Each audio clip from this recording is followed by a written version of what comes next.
ஆனால் வேதம் சொல்லுகிறது ரூத்தோ அவளை விடாமல் பற்றி கொண்டார். முத்தமிடுகிற கூட்டம் இன்றைக்கு அதிகமாக இருக்கிறது, ஆனால் பற்றி கொள்ளுகிற கூட்டமும் குறைவா இருக்கு. ஆமென், அல்லேலூயா. இன்னைக்கு சர்ச்சில் பார்த்தீங்கன்னா எல்லாம் நல்ல ஆக்டிவிட்டீஸ் தெரியும். வெள்ளை உடுப்பா அதை டீசெண்டாக ட்ரெஸ் பண்ணி அழகாக அயன் பண்ணி பேட்ச் குத்தி போட்டுட்டு வருவதற்கு எல்லாருக்கும் விருப்பம் உண்டு.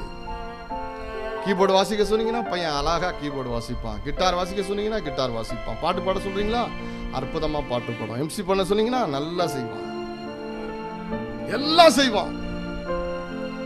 விசுவாசிக்குரிய எல்லாமே அவனுக்கு இருக்கும். அவன் சபையை விட்டு வெளியே போனதுக்கு அப்புறம் அது வரைக்கும் அவன் தேவனை வெறுமனே முத்தமிட்டு கொண்டிருக்கிறான் என்பதை மாத்திரம்தான் நீங்க பார்க்க முடியும்.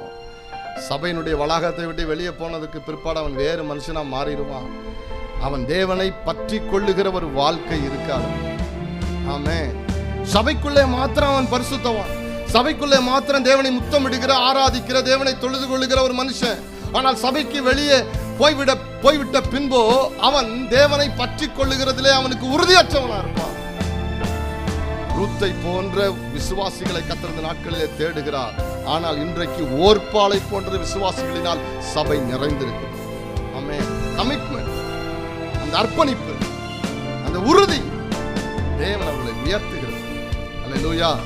ஆமென். நீங்க நல்லா கவனிங்க. உங்க வாழ்க்கையில நீங்க ஆண்டவருக்காக எவ்வளவு உறுதியா நீங்க அர்ப்பணிக்கிறீங்களோ அது உங்க வாழ்க்கையை சில ஹைட்ஸுக்கு கொண்டு போகும். ஆமென். ஆண்டவர் என்னை உயர்த்த வேண்டும் என்று விரும்புகிறவர்கள் நானும் நீங்களும் உயர்த்த வேண்டுமானால் வெறுமனே ஆண்டவரை ஆராதிச்சுட்டு காணிக்கை செலுத்தி தசமாக செலுத்தி விட்டு மேலோட்டமாக ஒரு கிறிஸ்டியன் ஆக்டிவிட்டியில் இருந்துட்டு ஒரு ரிலீஜியஸ் பிராக்டிஸில் இருந்துட்டு நம்முடைய லைஃபை நாம் நடத்தி கொண்டிருக்கிறதுல நாம் கவனம் செலுத்தி கொண்டிருப்போமானால் தோல்வி அடைவோம், தோற்று போவோம், ஏமாந்து போவோம்.